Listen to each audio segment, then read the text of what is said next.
ഭാഗമാണ് സിയുടെ പരിപാടിയാണ്. സാറല്ല ഈ താവളി ഉണ്ടാകാൻ വിളിക്കുന്നത് എന്നാ അധികാരത്തില നിങ്ങൾ താഴെ വിളിച്ച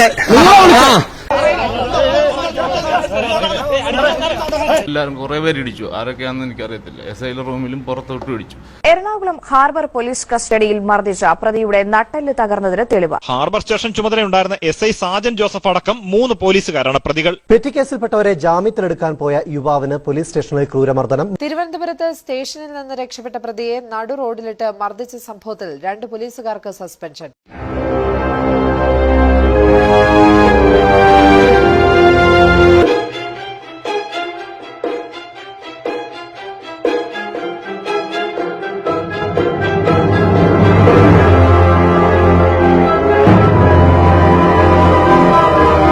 തന്റെ ഭർത്താവിന്റെ വായിലേക്ക് മൂത്രമൊഴിക്കുന്ന കാഴ്ച കണ്ടുകൊണ്ട് നിൽക്കേണ്ടി വന്ന ഓമന എന്ന പേരുള്ള സ്ത്രീ അന്ന് മനസ്സിൽ ഒരു കാര്യം ഓർപ്പിച്ചു. ഇനി തന്റെ ജീവിതം ഇവരെ തുറുങ്കിലടക്കാൻ വേണ്ടി മാത്രമായിരിക്കും. ഉണ്ടായിരുന്ന കിടപ്പാടം വിറ്റുവരെ അവർ കേസ് നടത്തി. ഒടുവിൽ അവർ നീതി നേടി എന്ന് നമ്മളല്ല പറയേണ്ടത്, അവര് പറയണം. ഇല്ല, ഈ മണിരാജ് സാറ് ഞങ്ങളുടെ ഈ കരിപ്പറയുള്ള അവൻ കാണുമ്പോഴെല്ലാം പറയും നീ ഇങ്ങനെ നടക്കത്തേ ഉള്ളു, ഞങ്ങൾക്ക് കിട്ടാനുള്ളതെല്ലാം കിട്ടിയെന്ന്.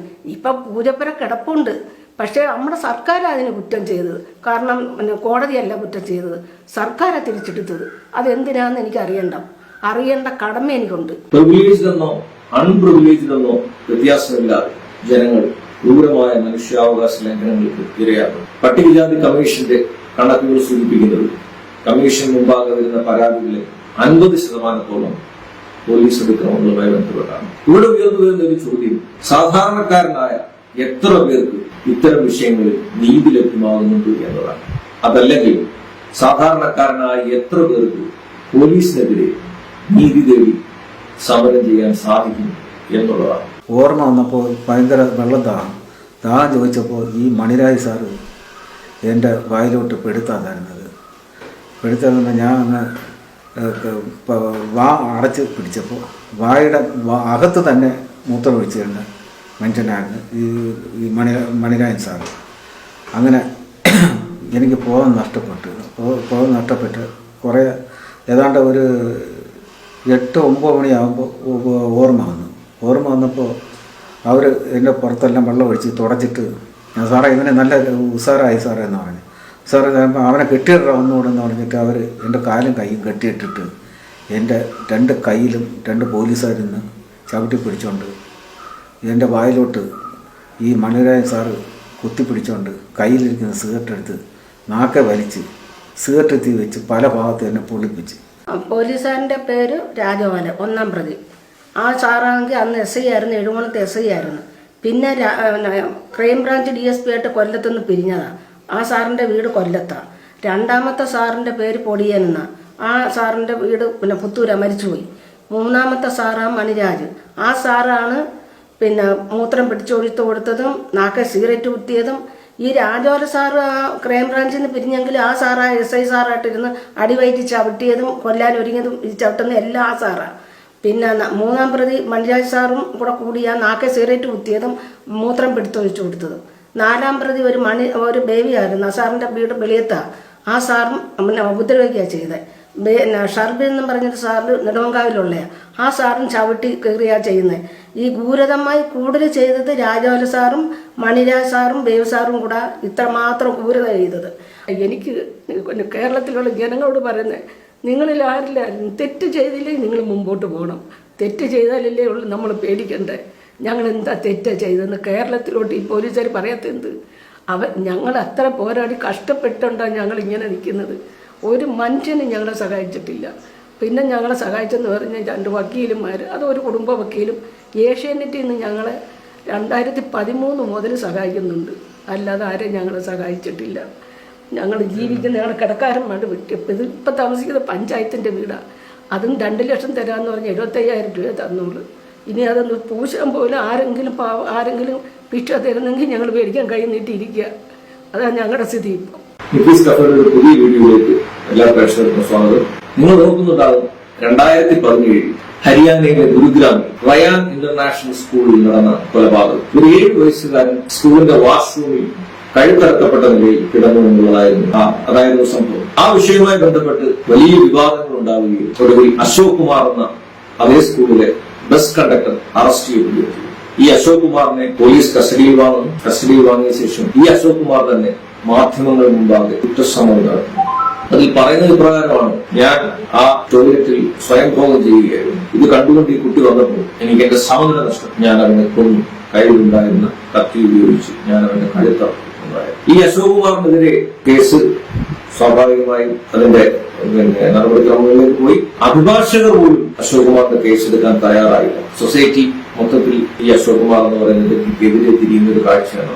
മോഹിത് വർമ്മ എന്ന പേരുള്ള ഒരു യുവ അഭിഭാഷകൻ, ഈ പ്രൊഫഷനിൽ അധികകാലത്തെ പരിജ്ഞാനമില്ലാത്ത ഒരു അഭിഭാഷകനാണ് ഒടുവിൽ അശോക് കുമാറിന്റെ വക്കാലത്ത് ഏറ്റെടുക്കാൻ തയ്യാറാണ്. രസകരമായ കാര്യം, പോലീസ് കസ്റ്റഡിയിൽ നിന്നും പുറത്തു വന്ന അശോക് കുമാറിന്റെ ഒരു കാല് പാരലൈസ്ഡ് ആയിരുന്നു, നിശ്ചേതനമായിരുന്നു. അപ്പൊ സ്വാഭാവികമായും ആരൊക്കെയോ ആ ചോദ്യം ഉന്നയിച്ചു. അപ്പൊ പോലീസ് എന്ന് പറഞ്ഞ മറുപടി അയാളുടെ ഒരു കാല് പാരലൈസ്ഡ് ആണ് എന്നതാണ്. അപ്പൊ സ്വാഭാവികമായും ജനങ്ങൾക്കിടയിൽ ആ സംശയം വരുന്നു. അയാളൊരു ബസ് ഡ്രൈവർ കൂടിയായിരുന്നു, അല്ല ഒരു സ്കൂളിലെ കണ്ടക്ടറായി ജോലി ചെയ്യുന്നതിന് മുമ്പും അയാളൊരു ബസ് ഡ്രൈവർ കൂടിയായിരുന്നു. അതായത് അയാളുടെ കാല് ക്ഷതമൊന്നും ഉണ്ടായിരുന്നതല്ല എന്നതിലുണ്ട്. എന്നാൽ ഇത്തരം ചോദ്യം ഉന്നയിച്ച ഒരു മാധ്യമപ്രവർത്തകനോട് ആ പോലീസുകാരിൽ ഒരാൾ പരിഹാസ രൂപേണ ഇപ്രകാരം പറഞ്ഞു: ലാത്തോം കെ ഫുൾ ബാത്തോം സേ നഹി മാൻതെ, എന്ന് വെച്ചാൽ കഠിന ഹൃദയർക്ക് മൃദുഭാഷ്യം മനസ്സിലാവില്ല. അതിന് ഉത്തരം അവിടെ ഉണ്ടായിരുന്നു. എന്താണ് യഥാർത്ഥത്തിൽ സംഭവിച്ചത്? പിന്നീട് CBI അന്വേഷണം ആവശ്യപ്പെട്ട് വല്ല പ്രൊട്ടസ്റ്റുകൾ ഉണ്ടായി. അതിനെ തുടർന്ന് CBI കേസ് അന്വേഷണം ഏറ്റെടുത്തു. ഒടുവിൽ അവര് കുറ്റപത്രം സമർപ്പിക്കുമ്പോൾ അശോക് കുമാറിന്റെ പേര് അതിലുണ്ടായിരുന്നു. അശോക് കുമാറിന് ആ കൊലപാതകവുമായി യാതൊരു ബന്ധമുണ്ടായിരുന്നില്ല. ആ സ്കൂളിലെ മറ്റൊരു കുട്ടി അവരും ആ കൊലപാതകം ചെയ്തു. പിന്നീട് മാധ്യമങ്ങൾ പിന്നാലെ നടന്ന് ചോദിച്ചപ്പോൾ ആ മനുഷ്യൻ പോലീസ് കസ്റ്റഡിയിൽ നടന്ന കാര്യങ്ങളെ കുറിച്ച് പറയുന്നു. കോഴിയെ പോലെ, ഇറച്ചിക്കോഴിയെ പോലെ തലകീഴായി കെട്ടിത്തൂക്കി നിർത്തി മർദ്ദിക്കുകയായിരുന്നു അശോക് കുമാർ. ഒടുവിൽ മരണം സംഭവിക്കുമെന്ന് ഉറപ്പായപ്പോൾ കുറ്റം സംഭവിച്ചു, ഞാനാണ് ചെയ്തത്. അതിന്റെ അടിസ്ഥാനത്തിൽ മാധ്യമങ്ങളുടെ മുമ്പാകെ അയാൾ കൺഫ്യൂസ് ചെയ്യാനുണ്ടായത്. ആ കുറ്റകൃത്യം ചെയ്തത് ഞാനാണ്. ഇന്നും അശോക് കുമാർ മനസ്സും ശരീരവും തകർന്ന അവസ്ഥയിൽ ആരോടും പരാതിയോ പരിഭവമോ ഇല്ലാതെ ഗുരുഗ്രാമിലെ ഏതോ ഗ്രാമത്തിൽ ജീവിക്കും. ഇവിടെ പോലീസിന് മുമ്പിൽ ഒരു വലിയ ഉറപ്പുണ്ട്, ആരാരും ചോദ്യം ചെയ്യപ്പെടില്ല എന്നുള്ള ഒരു വലിയ ഉറപ്പ്. കാരണം ഇത്തരം പോലീസ് അതിക്രമങ്ങൾക്ക് ഇരയാകുന്നവര് ഇരകളെ നമ്മൾ പരിശോധിച്ചാൽ മനസ്സിലാവും. അവരിൽ ഭൂരിപക്ഷവും ദളിതരും സമൂഹത്തിലെ പാർശ്വവൽക്കരിക്കപ്പെട്ടവരും, അതായത് സാമൂഹിക അധികാരങ്ങൾ ഒന്നും തന്നെ ഇല്ലാത്ത പാവപ്പെട്ട മനുഷ്യരാണ് ഇത്തരം ക്രൂരതയ്ക്ക് ഇരയാകുന്നത്. നമുക്കറിയാം, ഈ കഴിഞ്ഞ ലോക്ഡൌൺ കാലയളവിൽ തമിഴ്നാട്ടിലെ സാത്താകുളത്ത് നടന്ന പോലീസ് അതിക്രമത്തെ തുടർന്ന് ബെന്നിക് ജയരാജ് എന്നീ പേരുകളിലുള്ള ഒരു അച്ഛനും മകനും ഏതാണ്ട് 1 മണിക്കൂറിന്റെ വ്യത്യാസത്തിലാണ് അവർ പോലീസ് അക്രോസിറ്റിയിൽ കൊല്ലപ്പെടുന്നത്. ഇത്തരം വാർത്തകളൊക്കെ നമ്മുടെ മുന്നിൽ ഉള്ളതാണ്. ഇതിൽ ഏറ്റവും രസകരമായ ഒരു വസ്തുത, ഇത്തരം പോലീസ് അട്രോസിറ്റി സംഭവിക്കുമ്പോൾ അത്തരം കുറ്റവാളികളായ ഉദ്യോഗസ്ഥർക്കെതിരെ അന്വേഷണം നടത്തുന്നത് അതേ ഡിപ്പാർട്ട്മെന്റിൽ നിന്നുള്ള ഉദ്യോഗസ്ഥരാണ്. അതിൽ നിന്ന് തന്നെ നമുക്ക് എത്ര കണ്ട് നീതി പ്രതീക്ഷിക്കാനാകും എന്നുള്ളത് സംശയാസ്പദമാണ്. ഒരു ഇൻഡിപെൻഡന്റ് ഏജൻസിയുടെ അന്വേഷണത്തിലല്ലാതെ ഇത്തരം അന്വേഷണങ്ങളെ നമുക്ക് എത്ര കണ്ട് വിശ്വസിക്കാൻ സാധിക്കുമെന്ന് നമ്മുടെ മുന്നിൽ ഉദാഹരണങ്ങൾ. അപ്പോ ഈ എവിഡൻസ് കളക്ഷനെ സംബന്ധിച്ചാണ് പലപ്പോഴും ഇത്തരം കുറ്റകൃത്യങ്ങൾ നടക്കുന്നത് പോലീസ് സ്റ്റേഷന്റെ 4 ചുവരുകളിലാവും. അവിടെ നടന്നൊരു വിഷയത്തെ സംബന്ധിച്ച് തെളിവുകൾ ശേഖരിക്കുക എന്നുള്ളത് പലപ്പോഴും നെക്സ്റ്റ് ഇമ്പോസിബിൾ ആണ്. ചുരുങ്ങിയ സമയത്തിനുള്ളിൽ അത് നശിപ്പിക്കപ്പെടാം. ഇപ്പൊ വളരെ റീസെന്റായി ഇന്ത്യൻ സുപ്രീം കോടതിയുടെ തന്നെ നിർദ്ദേശമുണ്ട്, എല്ലാ പോലീസ് സ്റ്റേഷനുകളിലും ടോയ്ലറ്റുകൾ ഒഴികെ ടോയ്ലറ്റുകളുടെയും പുറത്ത് ഉണ്ടായിരിക്കണം CCTV എന്നാണ് പറഞ്ഞിരിക്കുന്നത്. അതൊന്നും ഇതുവരെ ഇംപ്ലിമെന്റ് ചെയ്യപ്പെട്ടിട്ടില്ല. അതിനെ സംബന്ധിച്ച് സർക്കാരിന് നോട്ടീസ് നൽകിയിരിക്കുകയാണ്. അപ്പൊ അത്ര കണ്ട് ഭീകരമായ സാഹചര്യങ്ങളാണ് സാധാരണക്കാരനെ സംബന്ധിച്ചിടത്തോളം പലപ്പോഴും ഉണ്ടാകുന്നത്. ഇവർക്കെതിരെ പൊരുതി നീതി നേടുക എന്നുള്ളത് അത്ര എളുപ്പമല്ല. ഇങ്ങനെ ഒരു സാഹചര്യത്തിലാണ് നമ്മുടെ എഴുകോണിൽ നിന്നും അത്തരത്തിലുള്ളൊരു വ്യത്യസ്തമായ വാർത്ത വരുന്നത്. സാധാരണക്കാരന് ഒരുപാട് പ്രതീക്ഷ നൽകുന്ന ഒരു വാർത്ത വരുന്നത്. 26 വർഷം നീണ്ടുനിന്ന നിയമ പോരാട്ടത്തിൽ ഒടുവിൽ നീതി നേടിയ ഒരു ദമ്പതികളുടെ കഥയാണ് ഞങ്ങളെന്ന് നിങ്ങളുടെ മുന്നിൽ അവതരിപ്പിക്കുന്നത്. നിങ്ങൾക്ക് അവരുടെ നാവിൽ നിന്ന് കേൾക്കാം. എഴുകോൺ സ്വദേശിയായ അയ്യപ്പൻ 26 വർഷം മുമ്പ് പോലീസുകാരാൽ മൃഗീയമായി പീഡിപ്പിക്കപ്പെട്ടു. അതിൽ ഏറ്റവും ഒരിക്കലും മനുഷ്യ മനസാക്ഷിയെ എപ്പോഴും ഞെട്ടിക്കുന്ന വിധത്തിലുള്ള ഒരു പീഡനമുറ ആണ് മർദ്ദിക്കപ്പെട്ട് അവശനിലയിൽ കിടക്കുന്ന മനുഷ്യന്റെ വായിൽ നാവിൽ സിഗരറ്റ് ഉപയോഗിച്ച് പൊള്ളിക്കുക, ശേഷം അയാളുടെ വായിലേക്ക് ദാഹിച്ച് അവശനായി കിടക്കുന്ന അയാളുടെ വായിലേക്ക് മൂത്രമൊഴിക്കുകയാണ് ഒരു പോലീസുകാരൻ ചെയ്തത്. ഏത് മാനസികാവസ്ഥയിലാണ് ഇങ്ങനെ ഒരാൾക്ക് ചെയ്യാൻ സാധിക്കുക? 8/2/96 ഈ സംഭവം നടക്കുന്നു. അതിനുശേഷം നിങ്ങൾ സ്വകാര്യ അന്യായം കോടതിയിൽ ഫയൽ ചെയ്യുന്നു. ഏതാണ്ട് 13 വർഷത്തിന് ശേഷം കോടതി അവരെ കുറ്റക്കാരാണെന്ന് കണ്ടെത്തി ശിക്ഷിക്കുന്നു. എൻ്റെ ചോദ്യം, ഒരു സൈഡിൽ പോലീസാണ് എന്നുള്ളത് കൊണ്ട് തന്നെ ഈ കേസ് ഒത്തുതീർപ്പാക്കാൻ ഏതെങ്കിലും വിധത്തിലുള്ള സമ്മർദ്ദങ്ങൾ നിങ്ങൾക്ക് ഉണ്ടായിട്ടുണ്ടോ?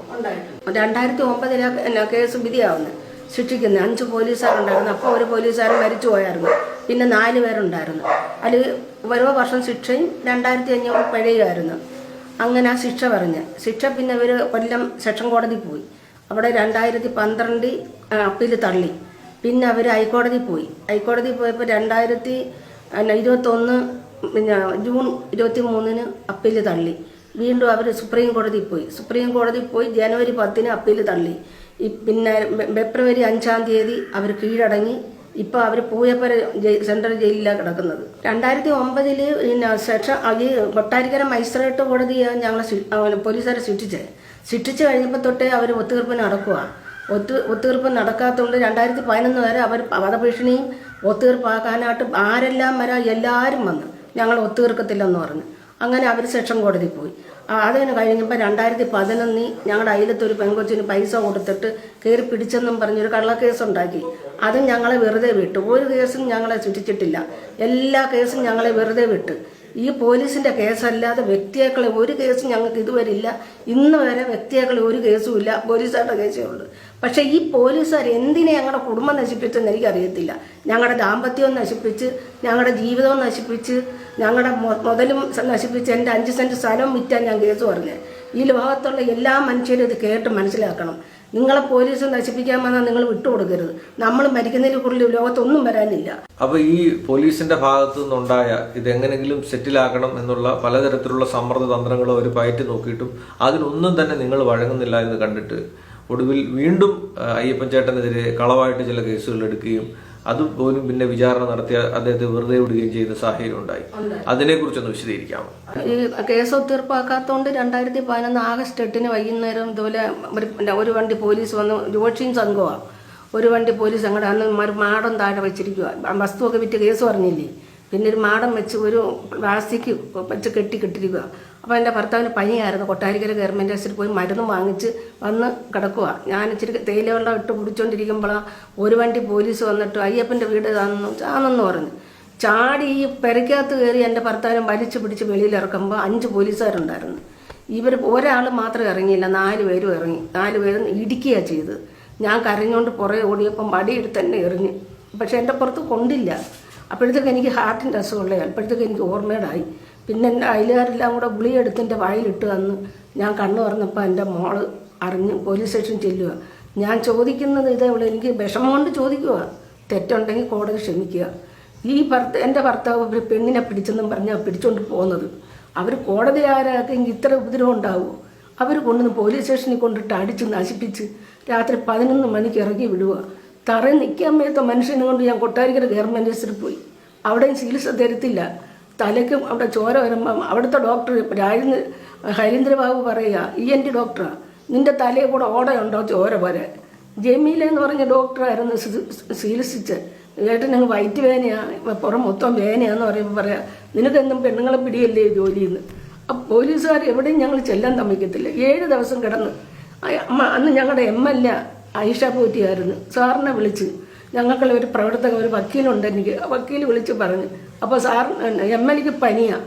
MLA വിളിച്ച് ഇവിടെ പറഞ്ഞപ്പോൾ ഒരു ഇഞ്ചക്ഷനും ഒരു ഗുളിയും തന്നു. അത് കഴിഞ്ഞിട്ട് നിങ്ങൾക്ക് അസുഖം കൂടുതലുണ്ടെങ്കിൽ പിന്നെ കൊണ്ടുവന്ന് ഈ അറ്റൻഡറെ കൊണ്ട് ശരീരം മൊത്തം തുണി മാറ്റിച്ച് പിന്നെ അറ്റൻഡറെ കൊണ്ടുവന്ന് പരിശോധിപ്പിച്ചപ്പം പറഞ്ഞ് മെഡിക്കൽ കോളേജിൽ കൊണ്ടുപോകാൻ പറഞ്ഞു. പിറ്റേന്ന് ഞങ്ങൾ പോകുമ്പോൾ ഞായറാഴ്ച അവർ മെഡിക്കൽ കോളേജിൽ വിട്ടത്. ഞങ്ങൾ തിങ്കളാഴ്ച വെളുപ്പിൽ പോയി. ആഗസ്റ്റ് 15 2011 ഞങ്ങൾ അവിടെ കൊണ്ടുവന്ന് അത്യന്ത വാർഡ് ആദ്യം കൊണ്ടുവന്ന് ഒരു വിശ്വനാഥൻ ഡോക്ടറെ അടുത്ത് ചെന്ന് അവിടെ ചെന്നപ്പോൾ ഡോക്ടർ അത്യന്ത വാർഡിൽ വിട്ട് ECG X-ray ഒക്കെ എടുത്തപ്പം എന്തോ കുഴപ്പമുണ്ടായിട്ടില്ലയോ. 18ാം വാർഡിൽ അഡ്മിറ്റ് ചെയ്തു. അഡ്മിറ്റ് ചെയ്തപ്പോൾ ഇവിടുന്ന് കാറുമായിട്ട് വന്ന അന്ന് എൻ്റെ മരുമോൻ ജീവിച്ചിരിപ്പുണ്ടായിരുന്നു. മരുമോൻ 2 മണിയായപ്പോൾ പോരുന്നതിൻ്റെ പുറമെ തന്നെ ഞങ്ങൾ ഡിസ്ചാർജ് ചെയ്ത്. അവിടെ ഈ ജോഷി എന്ന് പറയുന്ന ആൾ പോലീസുകാരെ പിന്നെ ഈ മെഡിക്കൽ കോളേജ് ജോലി ചെയ്തിരുന്ന പോലീസായിരുന്നു. ഞങ്ങൾക്കത് അറിയത്തില്ല. അയ്യപ്പന് ഒരു കുഴപ്പമില്ല അങ്ങ് വിടാൻ പറഞ്ഞു. ആഗസ്റ്റ് 15 ഞങ്ങൾ ആരോട് പറയും, പാർട്ടി വിളിച്ചപ്പോൾ ഇവിടെ അവർ ആഗസ്റ്റ് 15 ഒറ്റ എണ്ണമില്ല. പിന്നെ ഞങ്ങൾ അവിടുന്ന് കാർ വിളിച്ച് കുണ്ട്ര LMS കൊണ്ടുവന്ന് അവിടെ ചെന്ന് ഞങ്ങൾ കള്ളത്തരം പറഞ്ഞില്ല, പോലീസുകാരടിച്ചതാ, മെഡിക്കൽ കോളേജിൽ നിന്ന് ഞങ്ങളെ വിട്ടതാ, വേദന കൊണ്ട് സഹിക്കാൻ വയ്യ. അവിടെ കിടത്തി ഒരു ട്രിപ്പും ഒരു മരുന്ന് ഒരു ഇഞ്ചക്ഷൻ തീരുന്ന മുമ്പേ അവിടെ നിന്ന് ഞങ്ങളെ പറഞ്ഞു വിളിച്ചു രാത്രി 1 മണിക്ക്. പിന്നെ ഞാൻ പിറ്റേന്ന് ആയപ്പം ചേട്ടന് ഛർദിലായി ഞാൻ ലോഷണി എന്ന് പറഞ്ഞ ഇവിടെ ഒരു ആശുപത്രി ഉണ്ട്, അവിടെ കൊണ്ടുവന്ന് അവിടെയും കള്ളം പറയാതെ ഞങ്ങൾ ഇന്നും കള്ളം പറഞ്ഞിട്ടില്ല. അവിടെയും ചെന്നപ്പോൾ അവർ അഡ്മിറ്റ് ചെയ്ത് അന്ന് ഒരു സ്ത്രീയായിരുന്നു അവിടുത്തെ ഡോക്ടർ.